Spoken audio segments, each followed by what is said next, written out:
Hey, it's Chief Bonding with board games and RPGs. All right, I'm going to kill some time, let some folks come in. I literally was scrolling over to hit the go live button and I got a little crazy and totally switched it off. Hello. I did have my computer go down, so that's why I hadn't done lives in a while. And I went with just a simple Chromebook to get me back up and running. I needed it to do nothing else. And so far, it looks pretty darn good. Let me see. That looks good. If comments come in, I will highlight them up on the screen. It'll look like that. I will say my screen's a little smaller and my eyes get worse year by year. So you may see me coming in and doing something like this. A quick a quick point of what we're going to talk about. We will talk about the ENI, see if I can get that not to glare, the ENI game system, or maybe up close. There we go. That's ENI. I've been running solo role-playing games with this. The system is one thing. I've been doing this very odd, yes, I know, shamanic clinician role-playing game thing. We will be talking HAMTAG. So this is a button made by HAMTAG, original Greg Schmickens. So he made that for, I think, one of the BGG cons. So we'll talk about HAMTAG. Geek Gamers, I had pre-backed this solo game master's guide that she wrote, she authored.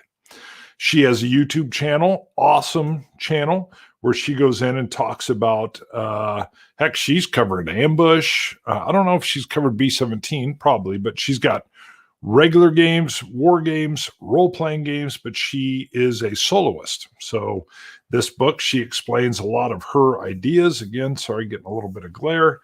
There we go. So she explains a little bit of ideas there. Geek Gamer does, yes, let's put that up. Geek Gamer does really good work. She does great work. And her pointer is a sewing needle or hook. I don't know what it's called. It's very cool. It reminds me of the accoutrements of like when there's some other war game reviewer that uses the tweezers to he uses them on his show. And it has that very similar feel. So if anyone is thinking about, I might want to try some of this solo role play, it's actually immensely fun. Her guide is an awesome way to carry you in and work your way through narrative role-playing story. We'll come back to that. Charlie Ward, who did ENI, he also did these coins, and I'm forgetting, what are they? Coin sides? He did these coins, and there's one on Kickstarter right now that's a Cthulhu coin. I don't have the link to that, but if you go to Kickstarter or Exist, you can go look up and see Charlie Ward has a Kickstarter coin going on right now. Let's see who is in here. We got another Deploribus Rex.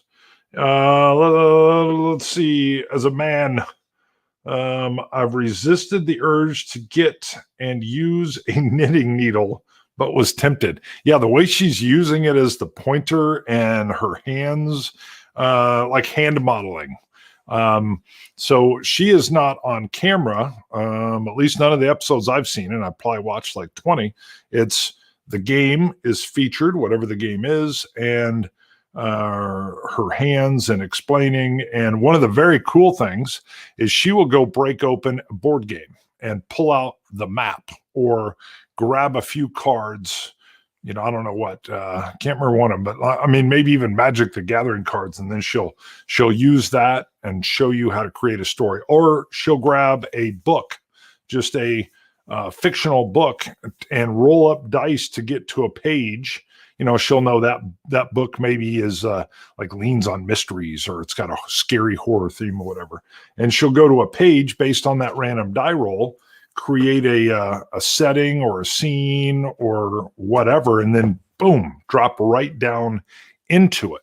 Very interesting and informative to watch.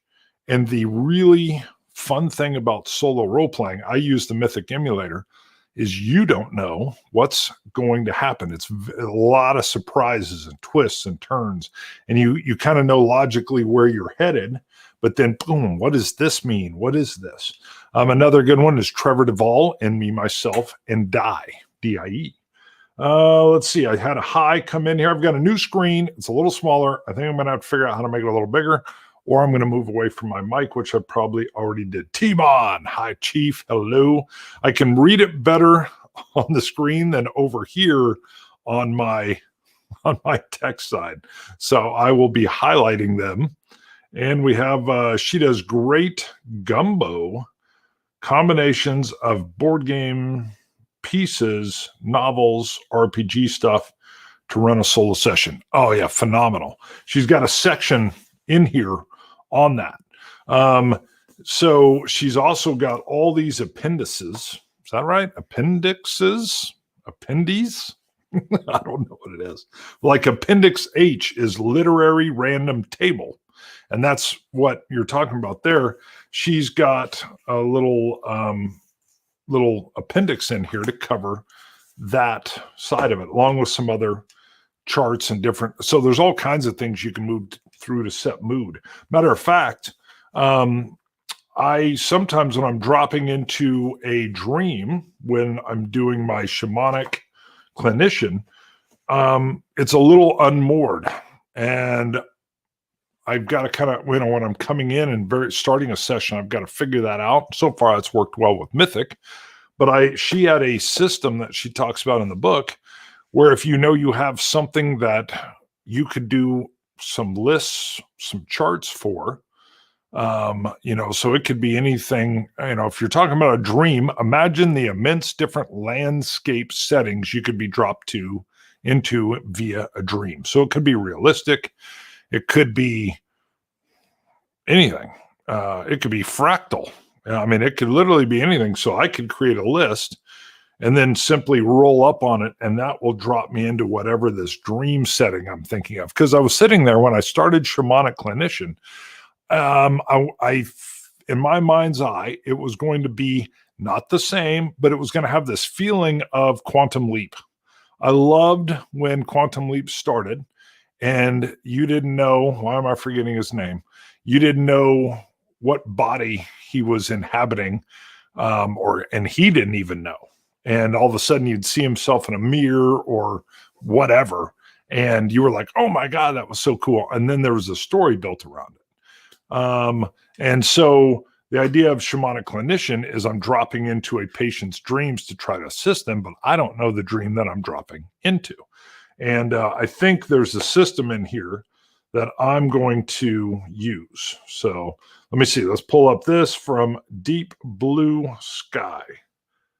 Is it Sky? I'm literally using a smaller screen, and everything's great, but it's killing me because my eyes are bad.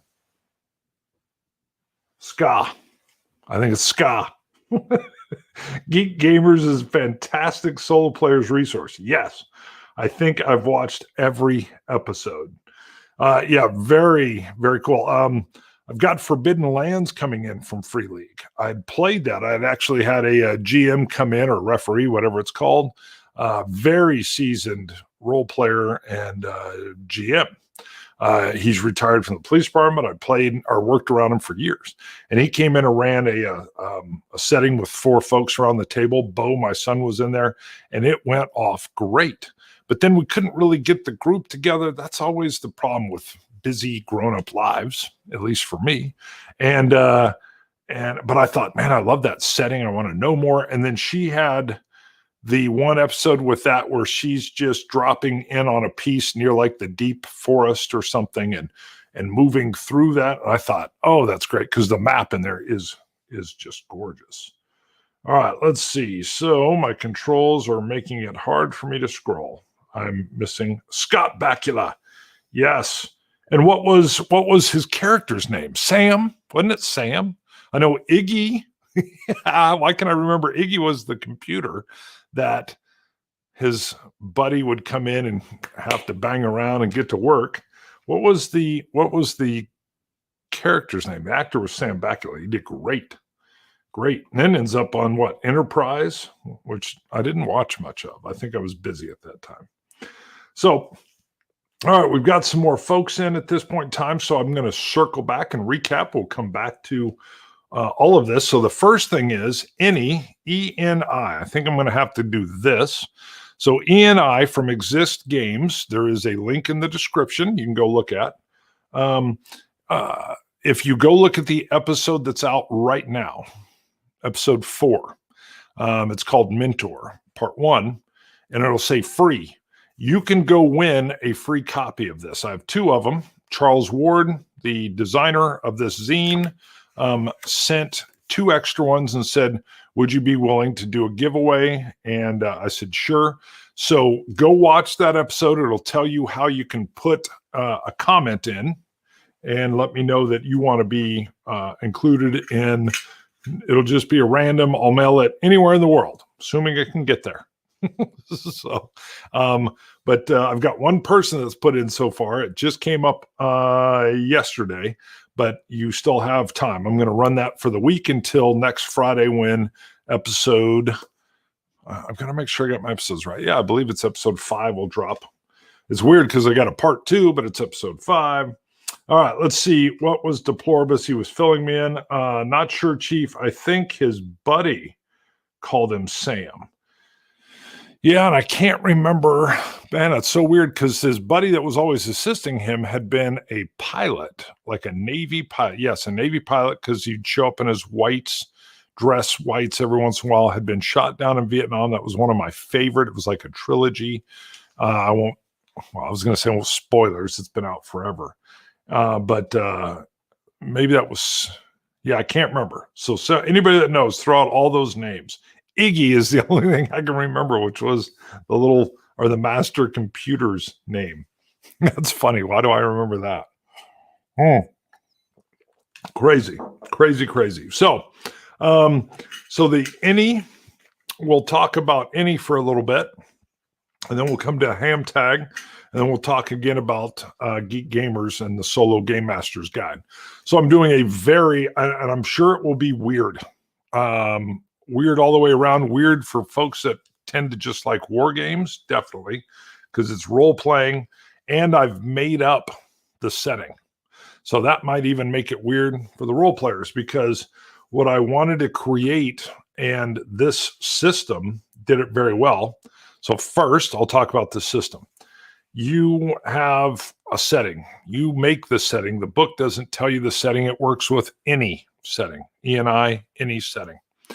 So you have a setting, and in that setting, when your player characters are having to pass challenges, they have to roll a die. You can have, depends on what your character's skills are, what you're bringing, you can have a 20-sided die, 12-sided die, 10, an 8, maybe 2 6s, and a 4-sided die. So you could have triples of one of these and not one of another or whatever. But if you come up to a challenge, you pick the die you want to roll, you have to get a 4 or better in order to pass the challenge. That's it. So it's very simple. So if I'm rolling a 4-sided die, I only have a 25% chance of success. And the higher the number, the more extravagant or philosophical you can get with how well you did with it. And there is a chart that if you max it out, so if I roll a 6-sided die and I get a 6, there's a chart that'll say, oh, you also get a little bonus, and you roll on that, and then you can get a little bonus for it. And it can go down some different roads. So that's the ENI system, is using these dice and then rolling die to overcome challenges, and you burn that die when you use it. So if you run out of all your dice, and in my Shamanic Clinician, I haven't helped resolve the patient's problems with PTSD through the dream state that I've inhabited. Ooh, that's a lot to unpack. Then I fail and I fall out of the dream, and I'll have to come back and do it again or whatever. And so that was why I decided, hey, you know what? I work with critical incident stress management team. I'm actually the coordinator for the police department. And we deal with a lot of post-traumatic stress and post-traumatic stress disorders. And so I've been to talk therapy sessions. I've run debriefings and all kinds of different things. And I thought, wouldn't it be fun? Because you always wish you could just like fix people, crawl in their head and fix it. So I thought, well, I can do it with the ENI system. So if you go watch the episodes of Shamanic Clinician, that's what you're seeing. I have a little disclaimer at the front. I don't take PTSD lightly, but it's in this mythical make-believe world. And then it's taken some interesting turns. Now, there's not a lot of combat. I had one commenter, and I do listen to the commenters, and they'll have ideas on where I could go with the story.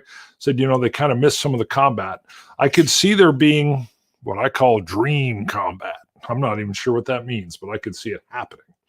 Let's take a few more comments, and then I will talk about HAMTAG, and then we'll come back to Geek Gamers' brand new book, which I pre-ordered, and it showed up this week.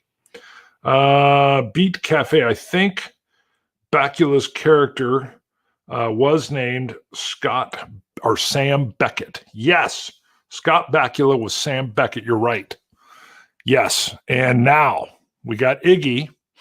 What was his alter ego, or not alter ego? What was the doctor that was coming in and helping him? That was the Navy pilot. I can't remember his name. We'll look through here. That sounds right. So you're right, Sam Beckett.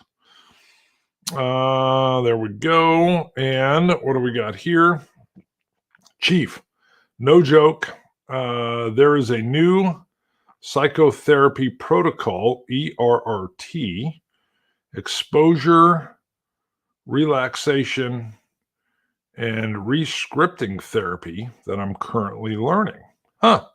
Rescripting the dream is part of it. Well, isn't that interesting? So I've been to, what is it, EMDR? Is that right? The eye movement, and I forget what DR means.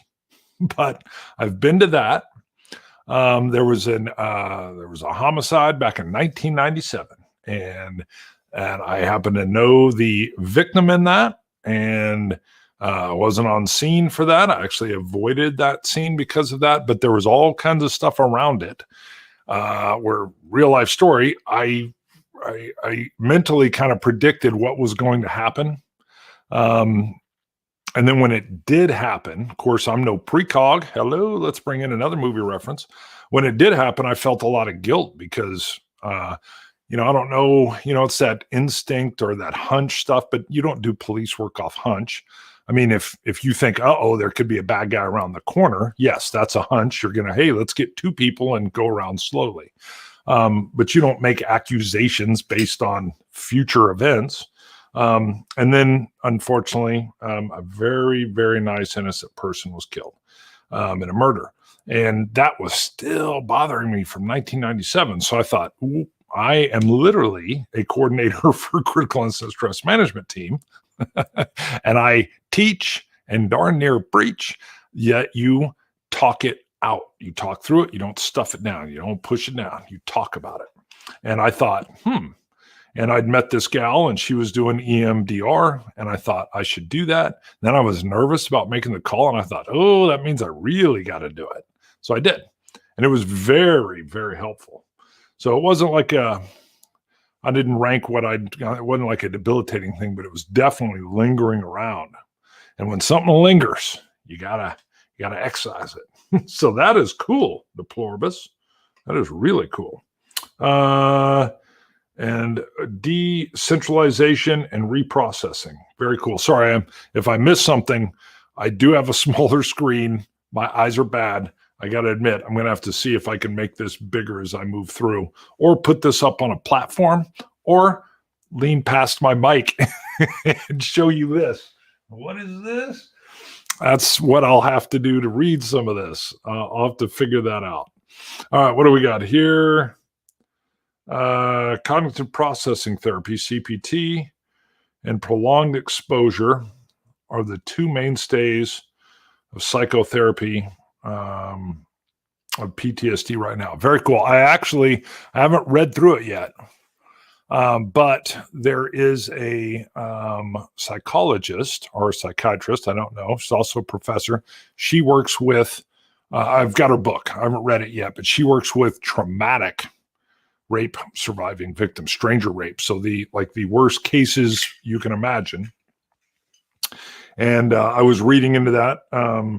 I can't forget, it might have been Dr. Jordan Peterson that had referenced it. And with all the PTSD work I do in law enforcement and some with military, maybe a few folks, I wanted to read that physician's book because it was all about the more they worked through the story or the occurrence and brought it to detail and dealt with it, the less the traumatic effects were.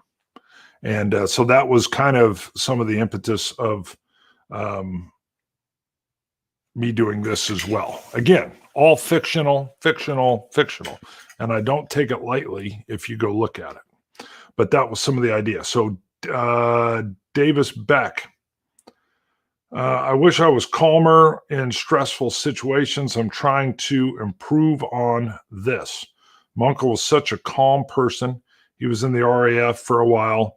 I think he flew a Spitfire. Wow. First of all, thank goodness for his service. And he flew a Spitfire. That is amazing. Pilots, and some of it is training, and some of it is mindset. Some of it is exposure. The longer I've done things, I actually heard there was a guy that coaches that I was listening to. I can't remember exactly, but he talked about how like the lay person can play Madden football and think they know how to play football because they're good at the game. Then they go, and he called that, I can't remember. It was like unconscious, unskilled or something. And then they go play and they find out real quick, whoa, in real life, this is much different, and it changes their mental scape. And then they start to actually get coached and train and working towards the system and doing the right things. And I can't remember I think that's called conscious practice or something. And then they move to the final stage, which is they're back to unconscious, but now they do all the right things without having to think about it.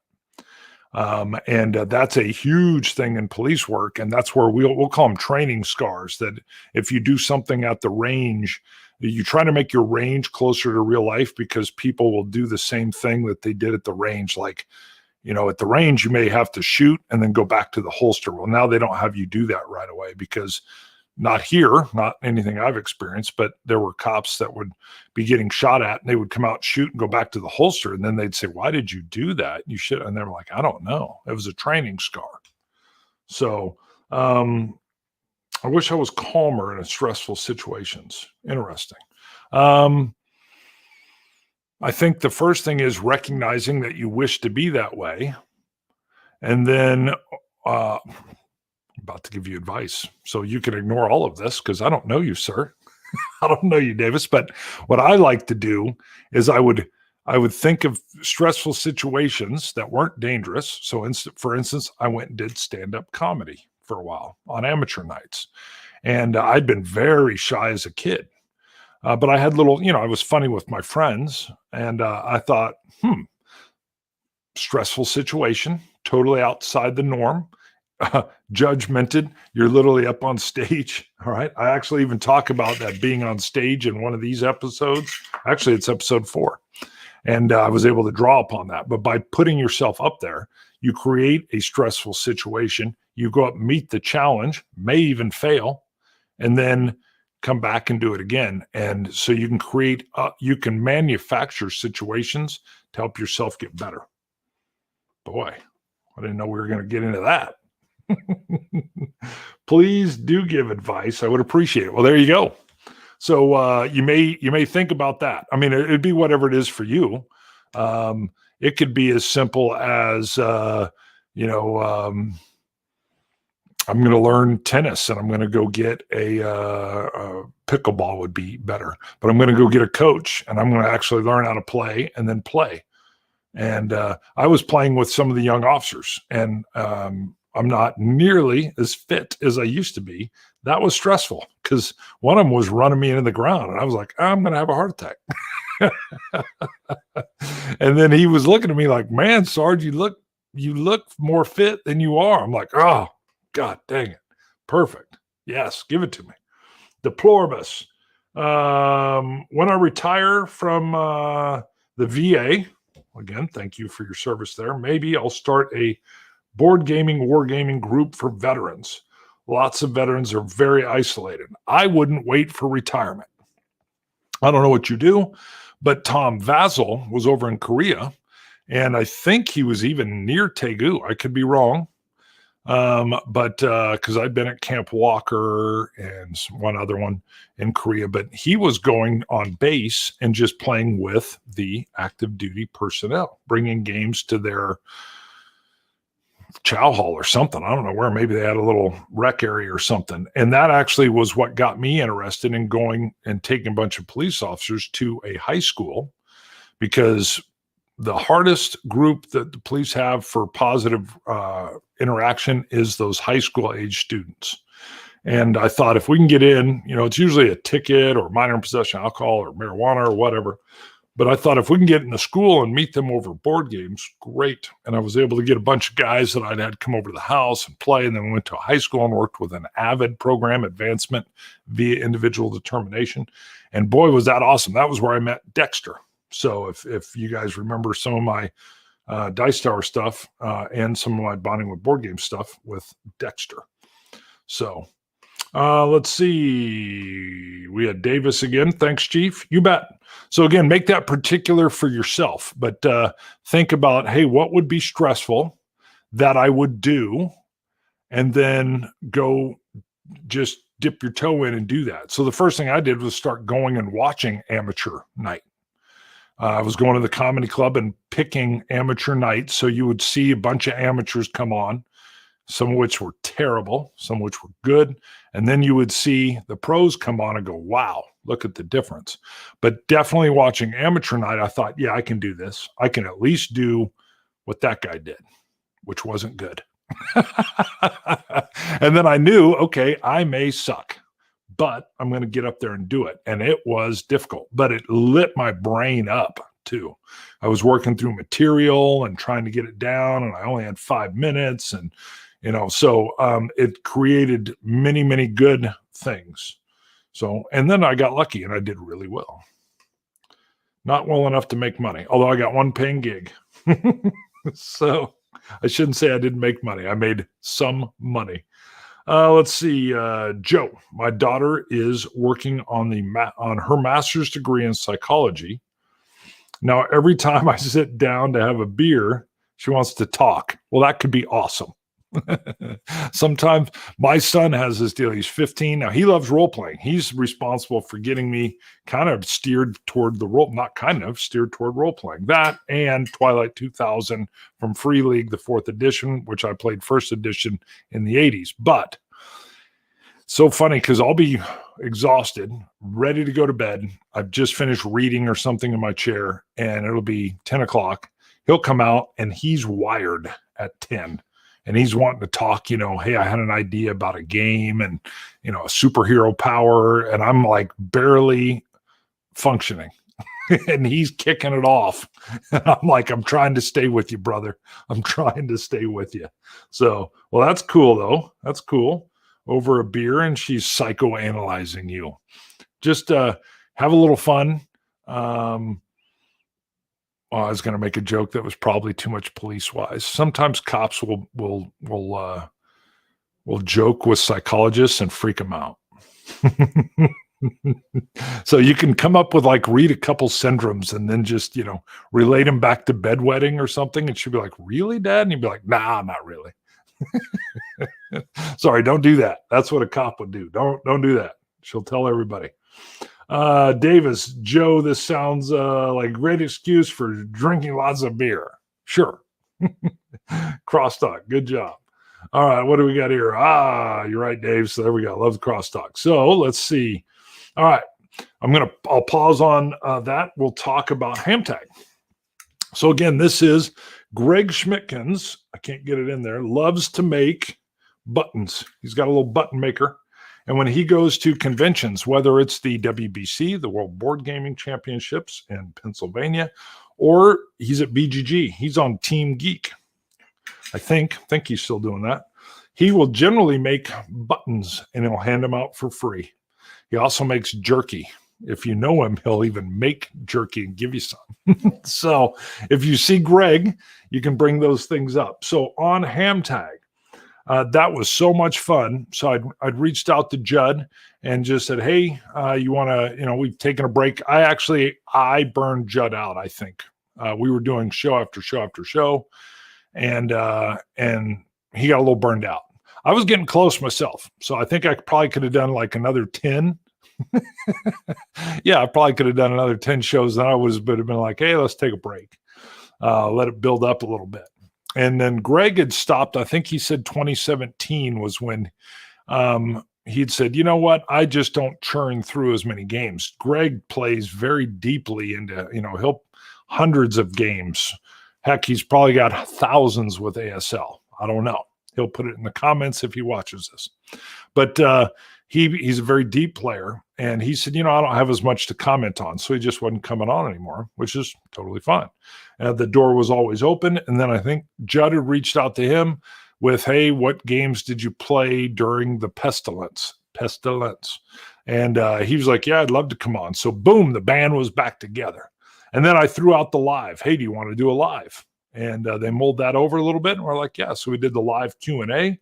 That was awesome. And in that one, Greg brings out a bunch of old, like 1970s, 1980 role-playing books that he had. I was like, what? What are these? It was so cool. He had this real cool one. I can't remember the name of it, that broke down like all the different religions in the world, the actual religions, and how you could then use them in a role-playing game if you were a cleric, or if you're a healing priest or whatever, Catholic priest or a Buddhist monk. So that was really cool. So Vorpal's in.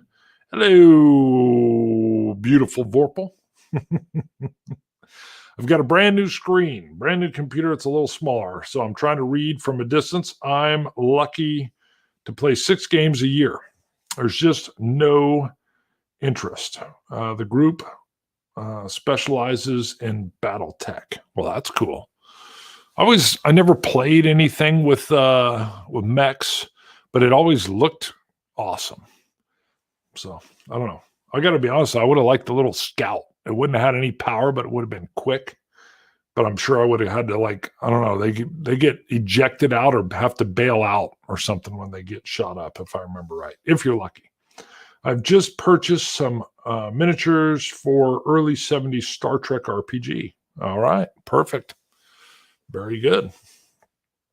So HAMTAG wise, we may do some more. We didn't set any future ones up, but if Greg or Judd or I end up with something that we all think would be fun to discuss and put into a HAMTAG list, we will do that. I am thinking, I had this idea. I was reading like a bunch of forum posts on B-17 Queen of the Skies because I still have the game set up under a table over here where I was running my Patreon folks through as my crew. And I'd worked in some little light role-playing-ish, background stuff was going on, right boot Ron and all that. And I thought, man, there's some why has that game stayed so strong? Because I had a fan send me the brand new version. I can't remember its name. It's tricked out. Some of it, I like I think B-17 Queen of the Skies nailed it with the, I don't know, the fluff. You're going through charts, but you're not working through mechanical problems, really. It's but you feel like the crew. You feel like the plane. That's a hard thing to do. And when the new game version came out, which is B-17 redone, they got rid of a few things. I want to explain it here because I think I'm going to do a HAMTAG solo.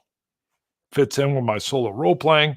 And I'm going to do top 5 reasons why I think B-17 Queen of the Skies is still the best version of the game and one of the best solo games out there. So I will shoot that in the future, and I'll probably call it HAMTAG Solo. And I love Han Solo, so yeah, maybe that. Vorpal, do you have an email address so I can send you some pictures of my game table? I do. Send it to Bartman2. So it's BARTMAN, the numeral 2, at Cox.net. And that's COX. That's our internet system, Cox. COX. Not the dirty verbal. So Bartman2 at COX.net. Send it there. That email was also recently compromised, but not in a way there. Somebody keeps trying to tell me that I purchased $500 McAfee, but I can get a refund if I give them my account number, my bank account number. Oh, yeah, we'll get right on that. And I've never bought McAfee. So, there you go. All right. So if anybody has any HAMTAG questions, put them in the comments. I'll circle back to them. Before we go to Geek Gamers Solo Guide, I would be remiss if I didn't tell you that Charlie Ward, I bought his, I want to say they're called coin sides, but I could be totally wrong. I'm blanking on it. He's got these little coins that you spin and you put your finger on it. And then whatever number's right to the left is the number that you've rolled. So you can do a 6-sided die, 4-sided die, 12-sided, 20-sided on here. And it's just a nice piece. I got to admit, I think I still like the dice rolling. But I could see using it every once in a while. And he's got another one, a Cthulhu coin, that's up on his Kickstarter right now. So you can go look at that or go to Exist Games if you're interested in you've seen anything with the coin. You can go there and check that out. So now that more folks are in, we'll come back to Geek Gamers put out the Solo Game Masters Guide. The Solo Game Masters Guide. I pre-ordered this. I've been watching her channel. I was a latecomer to the channel. I was watching Trevor Duvall on Me, Myself, and Die. Loved it. My buddy Story, Don Story referenced it when I started playing Twilight 2000. And then I found Geek Gamers. And she walks through a lot of the things that she covers on her show. But she's got tables in here. She's got some beautiful art. The book was printed in Latvia. Am I right with that? Nope, Lithuania. I knew there was an L. Lithuania. But very high quality, very nice production. Tons of appendixes that cover different charts. And she's even given me an idea on how I can set up some settings with my own charts in my shamanic clinician game. So we've already talked about this a little bit, but if anybody has any questions, we can look at that. And we talked about the free copy of ENI that you can win. Just go over and check out the current episode. It's episode 4 called Mentor, part 1. And you'll see how you can win a copy. I will mail it to you anywhere in the world, assuming it can get there. There's a couple places that the post won't mail to right now. So if you're in one of those, I wouldn't be able to get it to you. But if I can get it to you, I will send it. And it will be coming in probably media mail. Cheap as possible is how it'll come to you. But go watch that episode for instructions on how to do that. And if you want to see some solo role play in a whole made-up situation called the Shamanic Clinician. So let's see. Any other questions or topics? How long have we been running here? 38 minutes, 39. We'll go about 45, so we'll get close to winding down. I will add in, when I was playing Twilight 2000, both the solo and I was meeting up with Ron Nicholson and Dan Pancaldi, I was starting to have some organizational problems. And I thought, you know what I need, especially when I'm playing the retro game? I need an old trapper keeper. And they are selling trapper keepers. Even with this retro, this made me feel all Miami Vice. A little bit of that. So I used the trapper keeper along with, although they wanted $10 per folder inside. So I bought some other ones because I'm not doing that. They only sent me 2. But with the Trapper Keeper, I can keep track of all the different games I'm playing because I want to get in and play a little bit of Maze Rats. Boom. I bought the PDF on Drive-Thru Review. The Black Hack. Boom. Same deal. So I'm hoping to play through some of these different OSR systems. Not hoping. I will. But I've got Death in Space coming. Art's here, but I'm going to play a game through that. What's coming is Blade Runner. Blade Runner. That'll be awesome. What do we got here? Vorpal dropped in. Some more. Do you have email? You got that. All right. There we go. Chief Ugly. Some pictures are in your box now. Awesome. I will look at those later. So we've got the Solo Game Master's Guide from Geek Gamers.